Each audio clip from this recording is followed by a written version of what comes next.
स्वामी विवेकानंद के जीवन का एक प्रेरक प्रसंग। शिष्टाचार।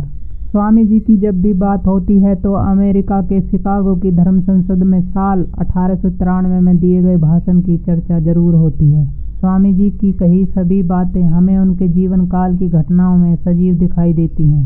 1893 में शिकागो में विश्व धर्म सम्मेलन चल रहा था। स्वामी विवेकानंद भी उसमें बोलने के लिए गए हुए थे। 11 सितंबर को स्वामी जी का व्याख्यान होना था। मंच पर ब्लैक बोर्ड पर लिखा हुआ था, हिंदू धर्म मुर्दा धर्म। कोई साधारण व्यक्ति से देखकर क्रोधित हो सकता था, पर स्वामी जी भला ऐसे कैसे कर सकते थे। वह बोलने के लिए खड़े हुए और उन्होंने सबसे पहले अमेरिकावासी बहनों और भाइयों शब्दों के साथ श्रोताओं को संबोधित किया। स्वामी जी के शब्दों ने जादू कर दिया। पूरी सभा ने करतल ध्वनि से उनका स्वागत किया। इस हर्ष का कारण था स्त्रियों को पहला स्थान देना। स्वामी जी ने सारी वसुधा को अपना कुटुंब मानकर सबका स्वागत किया था। भारतीय संस्कृति में निहित शिष्टाचार का यह तरीका किसी को न सूझा था। इस बात का अच्छा प्रभाव पड़ा। श्रोता मंत्र मुक्त होकर उनको सुनते रहे। निर्धारित 5 मिनट कब बीत गए पता ही नहीं चला। अध्यक्ष कार्डिनल गिब्सन्स ने और आगे बोलने का अनुरोध किया। स्वामी जी 20 मिनट से भी अधिक देर तक बोलते रहे।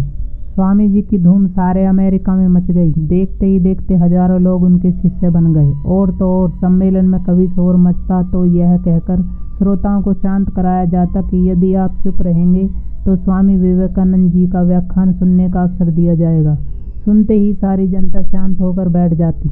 अपने व्याख्यान से स्वामी जी ने ये सिद्ध कर दिया कि हिंदू धर्म भी श्रेष्ठ है, जिसमें सभी धर्मों को अपने अंदर समाहित करने की क्षमता है।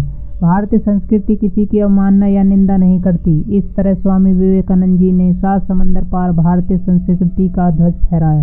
स्वामी विवेकानंद के भाषण की कुछ मुख्य बातें। मुझे गर्व है कि मैं उस धर्म से हूँ जिसने दुनिया को सहिष्णुता और सार्वभौमिक स्वीकृति का पाठ पढ़ाया।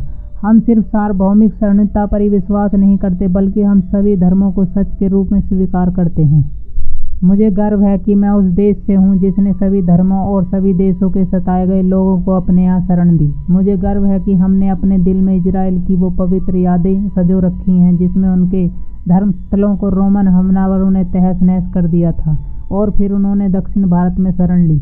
मुझे गर्व है कि मैं एक ऐसे धर्म से हूँ जिसने पारसी धर्म के लोगों को शरण दी और लगातार अब भी उनकी मदद कर रहा है। मैं इस मौके पर उस श्लोक का अर्थ सुनाना चाहता हूँ जो मैंने बचपन से याद किया और जिसे रोज करोड़ों लोग दोहराते हैं। जिस तरह अलग अलग जगहों से निकली नदियाँ अलग अलग रास्तों से होकर आखिरकार समुद्र में मिल जाती हैं, ठीक उसी तरह मनुष्य अपनी इच्छा से अलग अलग रास्ते चुनता है। ये रास्ते देखने में भले ही अलग अलग लगते हैं, लेकिन ये सभी ईश्वर तक ही जाते हैं।